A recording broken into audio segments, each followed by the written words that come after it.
All right. Make sure everything's running smoothly right now. Okay, so what we're going to do is we're going to do something a little different. We're going to be reviewing a little bit of film today from one of our subscribers, and actually somebody that's in our Lapel Zombie Syndicate group. And we're going to see what's going well and what can be doing better. Let me just make sure I got everything pulled up right so I can see the chat and everything and all that fun stuff. Okay.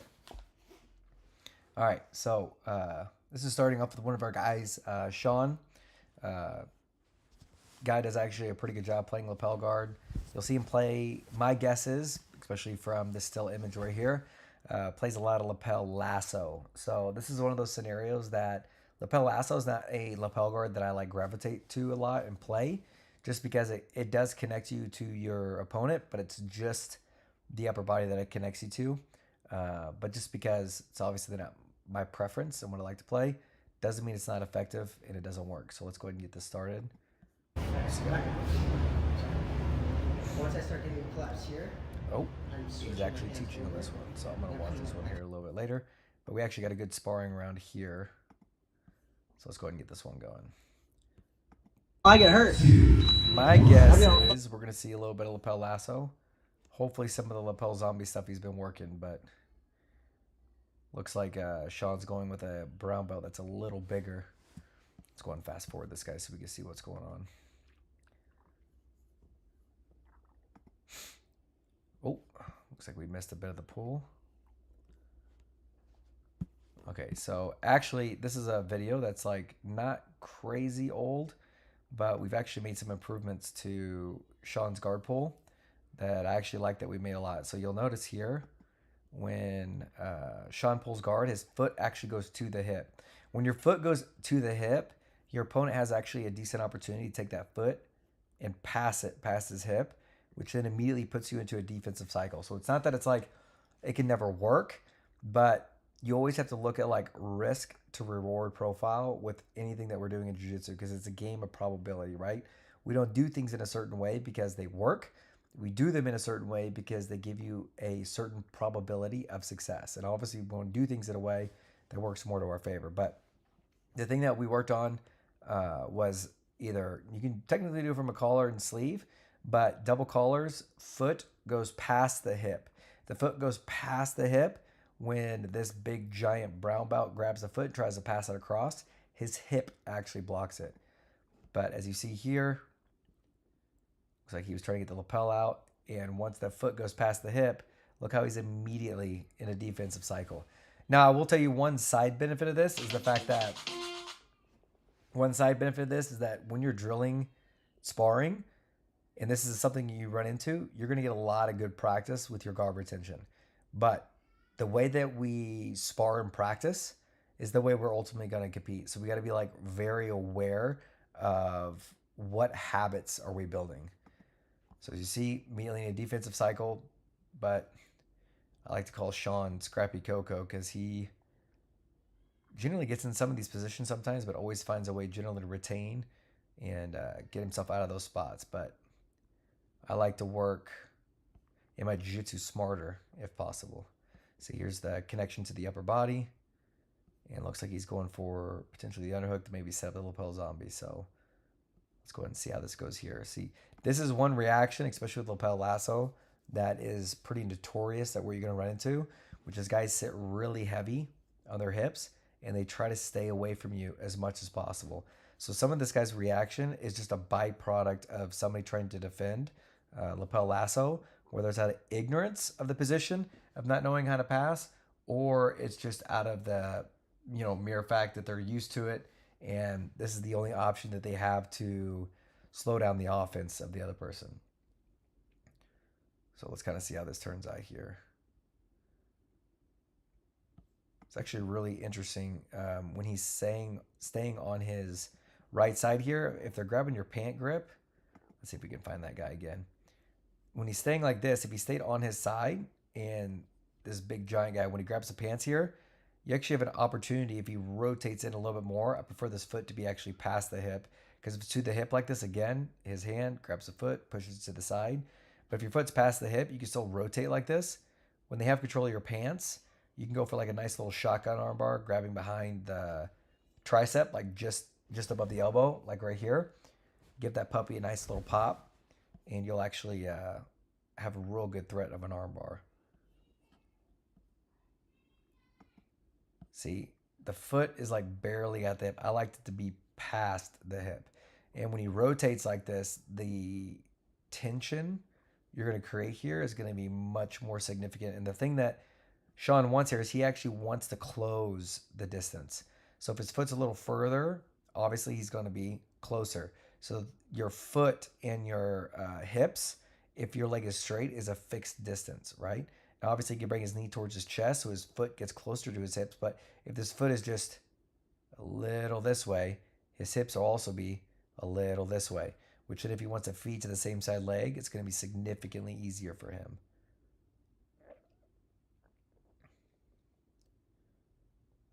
Yeah, from here I'd be constantly looking to off balance and move, but this is a big boy. There's a bit of a size difference here.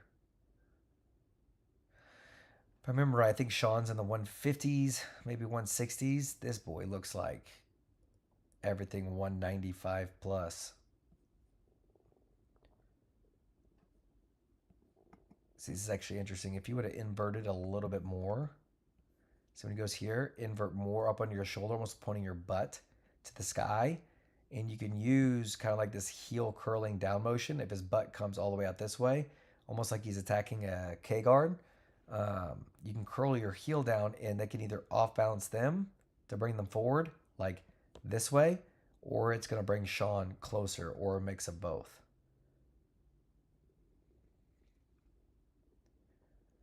If big boy on top's not careful, he's going to get triangled here.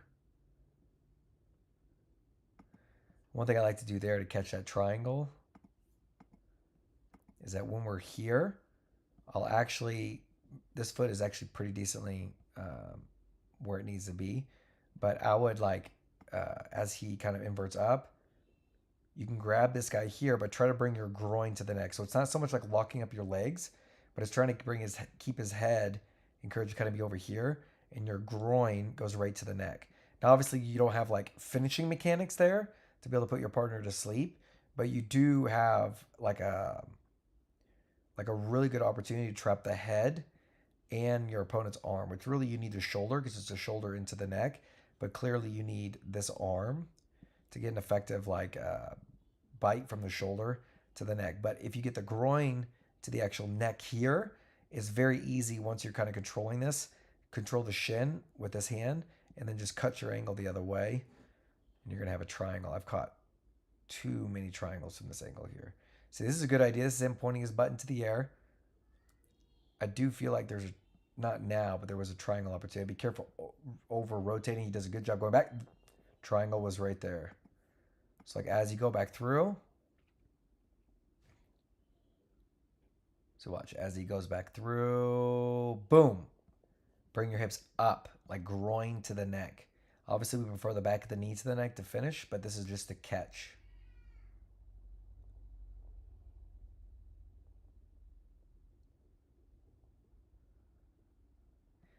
Yeah.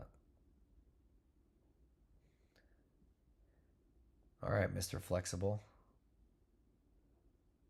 Wonder how much he's feeling here. Probably not a crazy amount of weight. The trouble you're going to run to here, and he's doing it now, but if this, we'll just call him Big Boy. If Big Boy was on his toes sooner and creates more pressure passing to the outside this way, it should tire out Sean. Which Sean needs to be careful playing this style because if Sean's down an advantage, it's very difficult to generate very much offense from here. You can slow the position down, but man, Lapel Lasso, I got to be careful talking about it because I'm not a huge fan of the position, so I feel like I'm a hair biased. But he's got the right idea, controlling the lapel like that, pushing away. But he should be back up on his feet, working to pass towards the Lapel Lasso side.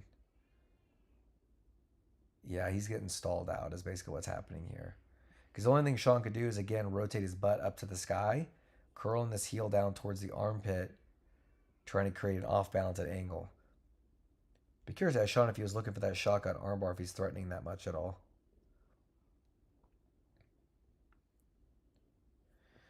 Yeah, it's going to be difficult to off-balance him this way because you don't have control over his left arm, that post.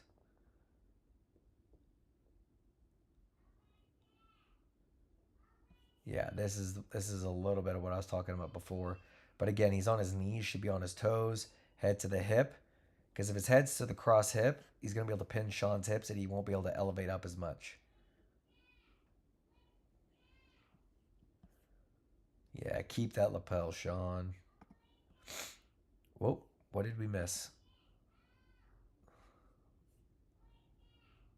Let's see.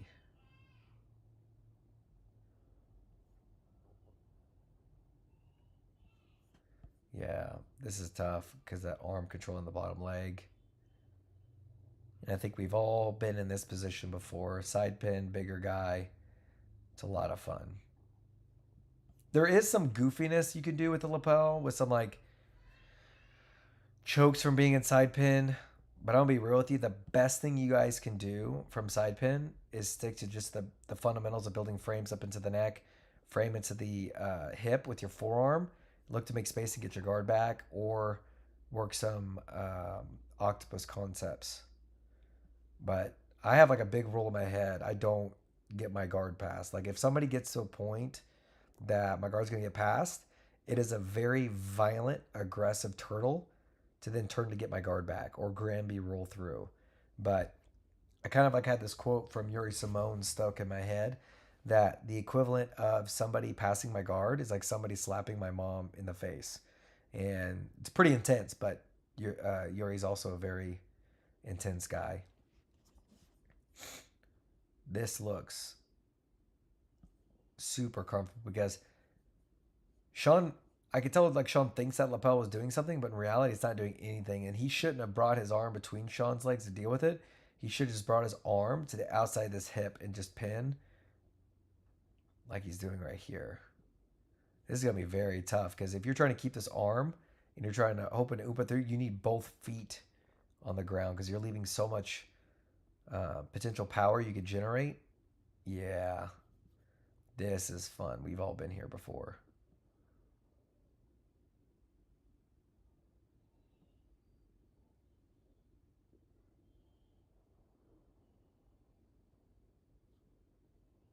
Looks like that's the end of the round. Yeah, I would love to see some recent sparring footage because I have like clips from Sean from the stuff that he's been working on, and he's actually been making. I feel like I've told Sean this before, but if I haven't, and Sean, you see this, you've been making good improvement, especially where's it at? Off the guard pull, because getting the lapel out on the feet is a good idea. I would argue though, if you get the lapel out on the feet, this guy knows exactly what you're doing, and he knows the only real threat he's got to worry about is the lapel. But if you could generate threat and offense from like double sleeve, collar sleeve, close guard to then find the lapel, man, it's so much stronger.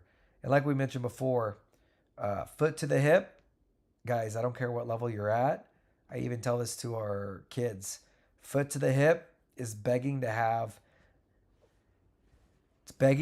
that one guy or one girl that is really athletic and a very explosive foot, boom, pushing it off the hip. You're out of luck. They don't even have to be crazy athletic. I don't view myself as crazy athletic, but it's very easy to take that foot, push it. Then they immediately have outside passing pressure. And just imagine Sean gets his foot past the hip. He's on the opposite hip there. Boom, he's got both feet past the hips because he's going to square back up. He's either got close guard. There's not a better position to set up any lapel guards than close guard. Or he's in a scenario you can play double sleeve. He already has the lapel out, so he can immediately feed to like lapel de plata, go for a lot of the lapel zombie concepts. But there are trade-offs. Like I've watched enough of Sean's film to know like he's very scrappy, very durable, and you generally only develop that through these type of rounds and moments because From what I've learned about Sean, this guy's scared to spar no one. I mean, it's pretty obvious, but there's like good within these. But I feel like you can get a lot of these scenarios through situational rounds, as opposed to putting yourself in these scenarios in actual live sparring. Because live sparring, to a degree, should simulate what you're going to do at a tournament. Obviously, intent of submissions is different. Some of the risks that you should be willing to take in training is going to be vastly different than risk you'll take at like a tournament, for example. But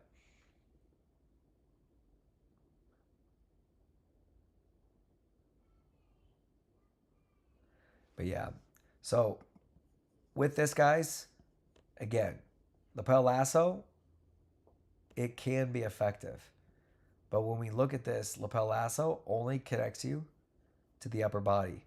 The off balances from here too, if you want to take your partner this way, because Sean's going to want to connect to the legs, is very difficult. If I have to play to this scenario, I'd much rather play to like spider lapel, which would be your right foot into the actual lapel while you control the other sleeve, because then it's very easy to off balance, like maybe even like wheel sweep your partner or enter into single X, which is the most common reaction or really what you're going to see. But nothing, excuse me. I'm like just now 90% recovered from that flu I had last week. It was horrible. Or maybe it was 2 weeks ago. I think it was 2 weeks ago. But the cough in my lungs, horrible deal. Yeah, we've already covered this triangle that's available there. So, but this is the film that I have that I wanted to cover. I want to go over um, more film on some of these live streams to be able to help guys that are within our private group with our Lapel Guard Syndicate. If you guys are a subscriber of the YouTube channel, number one, if you're not, make sure you guys subscribe, like, comment. And the type of comments that I'm looking for, guys, are like jiu-jitsu related questions. These could be even questions that are like, why do you say to do X, Y, and Z? Even if you disagree with something, like um, I like any conversation related to jiu-jitsu, but anything that's also going to challenge the way that I think about a position or a concept. This is why, like, one of my favorite questions that I get are always white belt based questions, because it's been a while since I've been a white belt. Like, I got my black belt 3 years ago, and I started jiu-jitsu in 2009. So it's been a minute since I've been a white belt. So it's difficult for me to remember a lot of the line of thinking that I had when I was a white belt or blue belt, purple belt. Obviously, brown belts I hear more recent, but even then, man, it's hard for me to think how I was thinking 3 years ago. So, but I'm gonna double check on my Instagram, because that's generally where I think this is just a video of him teaching something Now to here's the somebody. trick. I'm going to take this elbow. Let's see what he's talking about here. And I'm coming here. So as you start building your base, Oh yeah. Oh yeah, I'm going to scoot it out. this is actually really fun. If you are Sean, the person applying the submission, a very fun Americana to catch. That felt right over the shoulder. So what? I actually can't believe I missed this. I'll just pass it like so, right? You can pass up like this, right? You can elbow up, and then from here, elbow up. You have a couple options. Yeah, so that's what I got for you guys today. In regards to going through some of that sparring film, we're gonna get more of these subscriber-based videos out there.